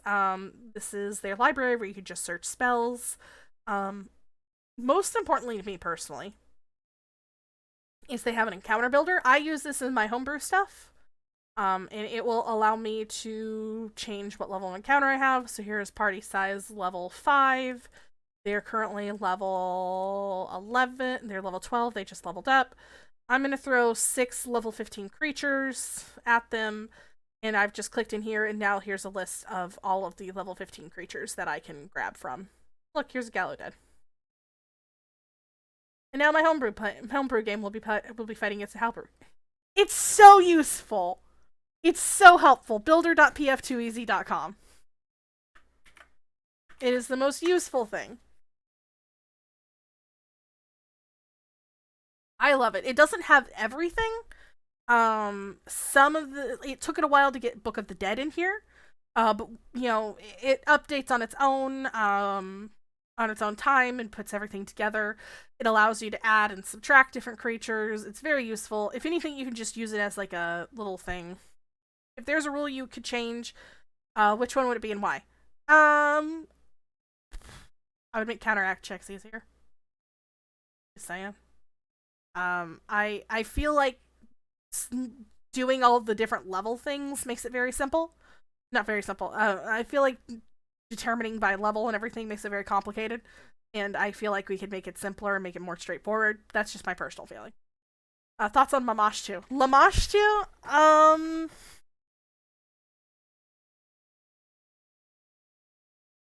That was an actual goddess. She was an actual goddess who was actually worshipped by people, and it feels very strange that she's in our game. And also, I really wish we had like a scenario or an AP that actually talked about her in a way that wasn't just like babies were born deformed near her stuff. I think she can be very interesting. I think you can have a lot of fun with her. For instance, in my homebrew game, I have something called the Sect of the Birthwater. And while they're very creepy and they do weird Lamashtu cult things, they also do things. They're like a traveling band of a group of midwives. Um, and they go around and they help people like give birth and things like that. They provide pre and postnatal care. So they're very creepy. They're definitely Lamashtu worshippers, but they're also there to kind of help people. So that's my thoughts on Lamashtu. I think she can be very fun. I just think she needs to be handled very carefully and by somebody who has a uterus. Typically is my opinion on that. It's just what I think. Yeah. What are other useful tools though? This is oh. I left my game idle. My bad.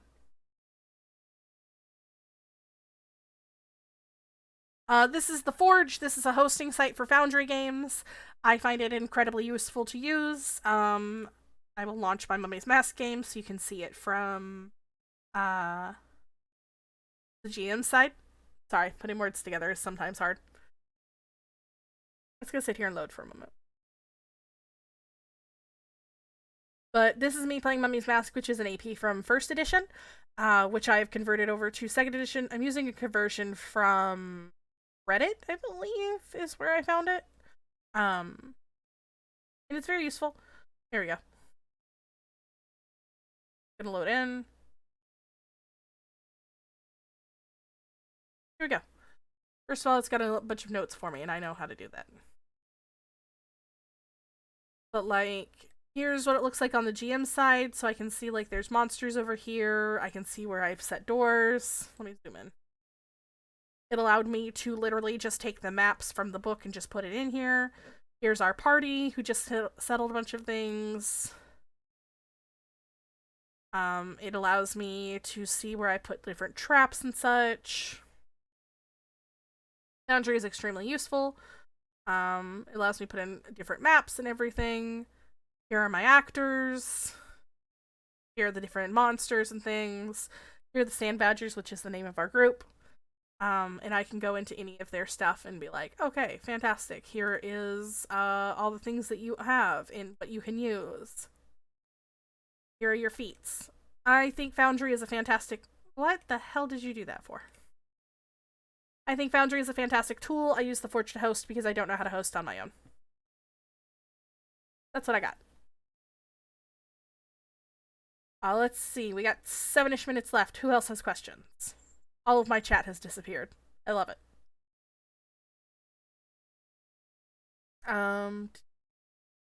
Also, you can host like lots of different games on Foundry. I'm hosting the Mummy's Mask one. I also have a Flight Crew game, which is what I call my homebrew game. And I have my Strength of Thousands table on there. Some of us are still here for work. Oh no, we have lots of people still here. I'm appreciating the attention and everything. I also run all of my organized play stuff too. Also, it is Sunday. What would you recommend for a starter AP? That's a good question. I feel like any AP that starts at level 1 is probably a good idea. I'm tilting my head back and looking. I think Bloodlords is a good one. Strength of Thousands is also a good one, though I will caveat that Strength of Thousands does come with its own separate subsystem. However, The AP can be played without the subsystem if you really wanted to. It just requires a little bit more work on your GM side. I think Strength of Thousands is also a really good one, considering the fact that you automatically get free archetype. A lot of GMs do use free archetype feat, and if you're not like having a system that already has it built in, it can be a little bit tough to kind of pick it up and go along with that. When you build a character, do you start with ancestry, background, or class? I mean, it depends. It depends on what I'm building the character for. If I'm building a character for an AP, typically I'll start with class and then I'll move from there. But if I'm building it for orc play, I'm gonna start with probably ancestry. Which variant role that you haven't played with would you want to?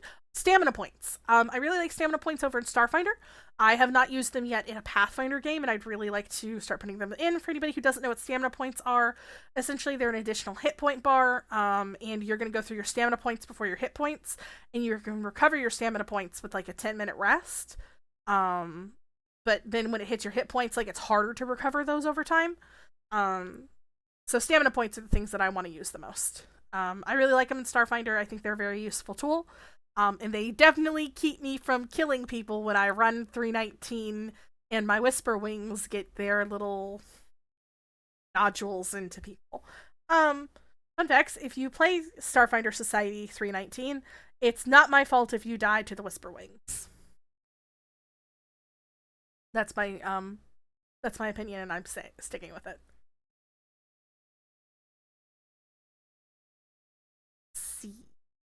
I do have somebody mentioned in another stream that I had my followers and subscribers mixed, and I do have my followers and subscribers mixed on the screen. I apologize. Listen, 319 is fun, and nothing in there is trying to kill you, and everything is great. Was my favorite multi-class combo.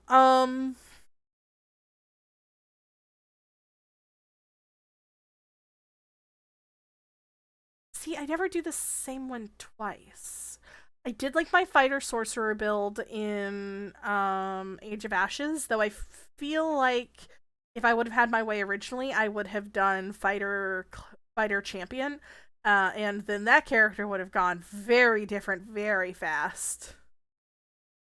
For information, she would have been a champion of Asmodeus, and I was originally thinking that, and then instead she became an angelic blooded sorcerer. Is SF2E happening, especially with the orc coming, etc.? I don't know. That's not information I have. I work on the Pathfinder team. I don't work on the Starfinder team. They probably don't know either. I'm gonna be honest. If you want Starfinder 2nd Edition, I'd recommend letting Paizo know. Yeah, Numbet, I absolutely. I've never played the same character twice. It's always something new. It's always something interesting. I'm thinking my next multi-class build is probably... Well, I mean, it depends. Because, like, if I play Bloodlords, then my multi-class would probably wind up being, like, Wizard Oracle. And I don't know what I'm going to do with my Thaumaturge yet. Yes, please inform John Q. Paizo of your desire for SF2E. I think a Starfinder 2nd Edition would be great. I would definitely look forward to that, but again, I just don't have that information available. And if I did have that information available, I wouldn't be able to tell y'all anyway, so. I don't drop too many hints on here, unfortunately, I'm sorry. The most thing I'm hyped for is year 5, and I have the sniper trained on me, so. Good third action in combat? Depends. Are you a melee or a caster? If you're a caster, shield. Please cast shield. Shield. Shield is gonna be your best option. If you're a fighter, if you're a me fighter, you probably power attacked. So your next option is going to be step away or hit it again, crit fish. I always encourage crit fishing. It can be used for all sorts of things. Typically, I will use at that point something sassy. I like to intimidate for my third action, or I'll Bon Mot for my third action. My favorite thing as a rogue is to use your next and then Bon Mot right after each other. Your next, for the record, is a reaction that you have where you bring an enemy to 0 hit points. You can then immediately turn to another enemy and attempt an intimidation check. My favorite one is Nixia, my Pathfinder Society rogue, will go at somebody all the time. It's her favorite thing to do. She did it at a goblin once and went, "I'm gonna feed you your insides," and he's like, "I bet I taste delicious," and it's like, what? Buddy? Yeah, no, shield is a great option. But yeah, I typically use that for a skill thing, just because it'll help my next person. Guidance is also a good third option. Which deities do you ship in Pathfinder? Prismatic Trio. Caden, Kalian, and Norgaber.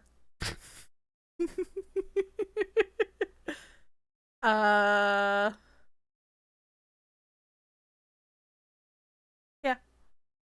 I said what I said. Caden, Kalian, and Norgaber. I think that they would be an interesting couple. They'd be like an odd couple. They'd be fantastic.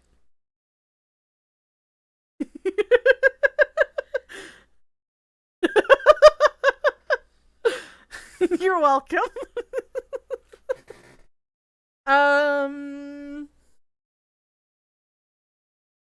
Asmodeus doesn't get shipped. I looked at this pin. Asmodeus doesn't get shipped because he's a know-it-all. Zonkathon is too sad boy to be shipped. Does that mean Caden Kalian's pockets? Yeah, Caden Kalian's pocket stepdad. Yeah. What a thing to end the stream on. I have broken all the people. Fantastic. I'm gonna do my closeout and then I'm gonna go have some supper. I'm gonna make vegetable soup and then I'm gonna think about Caden Kalian and New Yorker. And everybody, and Alex is gonna look at me during our meetings on Monday and just go, why? In any case, here's my closeout, standard thing. This is my Discord, that's where I hang out and I play video games and where I do tabletop stuff when I'm not playing video games or apparently doing tabletop stuff here. I stream on Sundays and Wednesdays from 6 p.m. to 8 p.m. Pacific Standard Time. On Sundays, I do whatever the fuck I want, and on Wednesdays, I play Mass Effect. I'm in Mass Effect 3, Life is Hell. If you want information about anything I'm doing in the tabletop verse or anything I'm doing in streaming, I just bit the hell out of my tongue. You should follow me on Twitter. Twitter's the fastest way to get information about me. If you like me as a content creator and you want to support me, make sure to follow and subscribe. If you follow me, you're going to know every time I'm streaming. If you subscribe, I'm going to make $2.47 off of your hard work. Additionally, if you want to support me as a content creator, you can donate at my link below. You can contribute my wish list. Nothing is ever required. Everything is appreciated. This was a whole lot of fun. Let me know if y'all want me to do this again. And I hope each and every one of you has a great day. And I will see y'all next time.